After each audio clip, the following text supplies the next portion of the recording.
নমস্কাৰ দৰ্শকসকল, মই পংকজ খনিকৰ। আপোনালোকে চাই আছে কৃষি জাগৰণ অসম। দৰ্শকসকল, আজি মই উপস্থিত আছোঁ তিনিচুকীয়া জিলাৰ পেঙেৰীৰ প্ৰগতিশীল কৃষক ধনিৰাম চেতিয়াৰ কৃষি ফাৰ্মত। কৃষকগৰাকীয়ে কিদৰে মিশ্ৰিত কৃষি পদ্ধতিৰে খেতি কৰিছে আৰু এনেদৰে খেতি কৰি কেনেকৈ লাভান্বিত হৈছে সেই বিষয়ে আজি আপোনালোকক জনাম।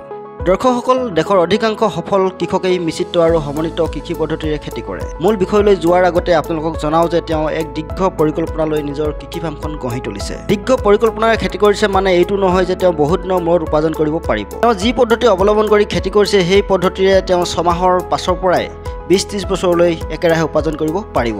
কৃষক ধনিৰাম চেতিয়াই তেওঁৰ 5 বিঘা মাটিৰ এই কৃষি ফাৰ্মখনত প্ৰথমে ভোট জলকীয়া খেতি কৰিছিল। ভোট জলকীয়াবোৰৰ মাজত শাৰী আৰু পুলিবোৰৰ মাজত প্ৰয়োজনতকৈ অলপ বেছি দূৰত্ব দি ৰোপণ কৰিছিল ভোট জলকীয়াৰ পুলি, আৰু ভোট জলকীয়া পুলিবোৰৰ মাজৰ ঠাইবোৰত অমিতা পুলি ৰোপণ কৰিছিল। ভোট জলকীয়াৰ সময়কাল 8 পৰা 9 মাহ। ভোট জলকীয়াবোৰ লাগি এসময়ত শেষ হ'ল আৰু সেই ঠাইত অমিতাবোৰ ডাঙৰ হৈ আহিল। এই আপোনালোকে স্ক্ৰীনত দেখিবলৈ পাইছে এই অমিতাবোৰ।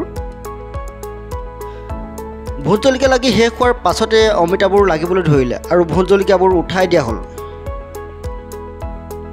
আৰু সেই ভোট জলকীয়া লগোৱা ঠাইবোৰত আকৌ কৃষকগৰাকীয়ে বিভিন্ন প্ৰজাতিৰ আমৰ পুলি লগাই দিলে। এয়া আপোনালোকে স্ক্ৰীনত দেখিবলৈ পাইছে। কৃষকগৰাকীয়ে 2022 চনৰ শেষৰ ফালে ৰোপণ কৰা আৰু আপোনালোকে স্ক্ৰীনত দেখি থকা এই অমিতাবোৰ বৰ্তমান 2 বছৰীয়া হ'ল। অমিতাবোৰ এবছৰীয়া হওঁতে কৃষকগৰাকীয়ে ৰোপণ কৰা আৰু আপোনালোকে স্ক্ৰীনত দেখি থকা আমবোৰ বৰ্তমান এতিয়া এবছৰীয়া। বৰ্তমান কৃষকগৰাকীয়ে ৰোপণ কৰা অমিতাৰ সময়কাল শেষ হোৱাৰ সময় সমাগত।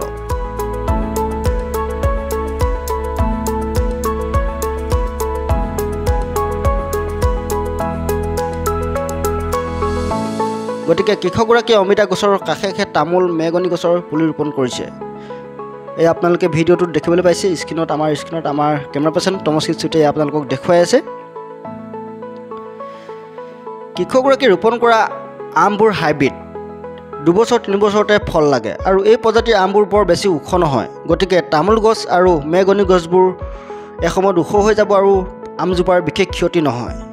আৰু মেগনি আৰু তামোল গছবোৰৰ কোনো সমস্যা নহয়, কাৰণ তামোল গছ আৰু মেগনি গছবোৰ ডালপাত অন্যান্য গছৰ তুলনাত কম। পোনে পোনে ওপৰলৈ গুচি যাব এই গছবোৰ। অৱশ্যে সেই ঠাইবোৰত পৰৱৰ্তী সময়ত ঋতুকালীন শস্যৰ নহয়। কৃষকগৰাকীয়ে সেই ঠাইখিনিত পশুপালনৰ বাবে পৰৱৰ্তী সময়ত ব্যৱহাৰ কৰাৰ কথা আমাক ব্যক্ত কৰে। ইফালে 5 বিঘা মাটিৰ কৃষি ফাৰ্মখনৰ চাৰিওফালৰ সীমান্তত নেমু টেঙাৰ খেতি কৰিছে কৃষকগৰাকীয়ে। কৃষকগৰাকীৰ কৃষিভূমিত বহু সময়ত হাতীয়ে নষ্ট কৰে। নেমু গছবোৰ কাঁইটো অহাৰ বাবে আৰু বাৰীখনৰ চাৰিওফালে নেমু গছবোৰ ৰোপণ কৰাৰ বাবে হাতীৰ আক্ৰমণৰ পৰা ৰক্ষা পাইছে কৃষকগৰাকীয়ে। আপোনালোকে দেখিবলৈ পাইছে নেমু টেঙা গছৰ কাষতে কিছুমান হাইব্ৰিড প্ৰজাতিৰ কঁঠালৰ পুলিও।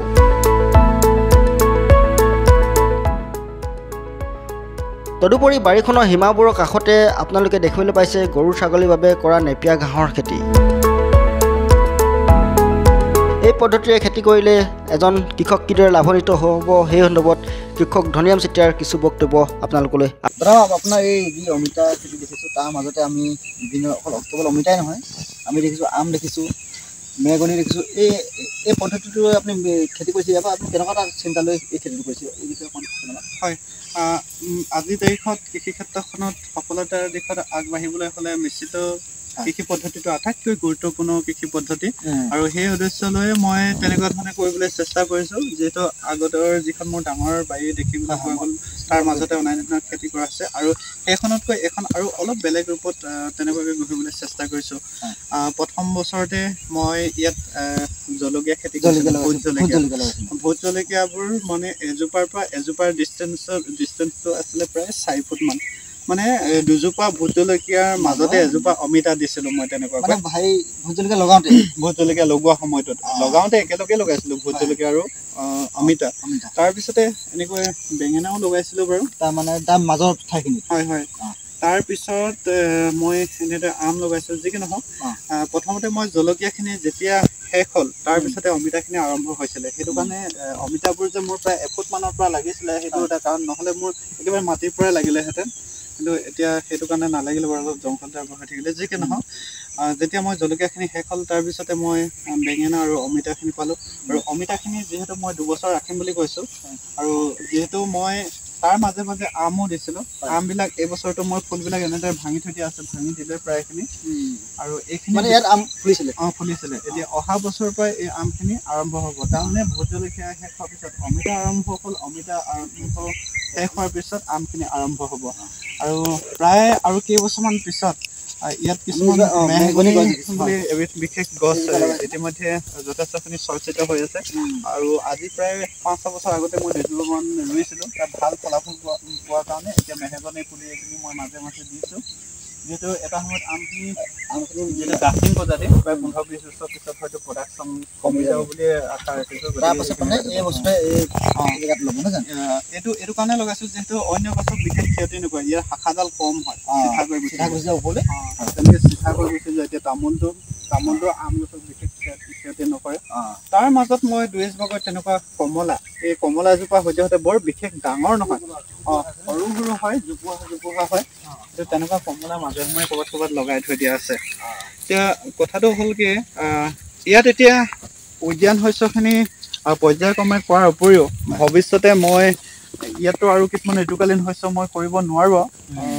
এতিয়া সেইটো কাৰণে যেতিয়া এইখিনি এটা পৰ্যায় পাবগৈ, তেতিয়া ইয়াত মই পশুপালন কৰিম, মানে ছাগলী পালন কৰিম।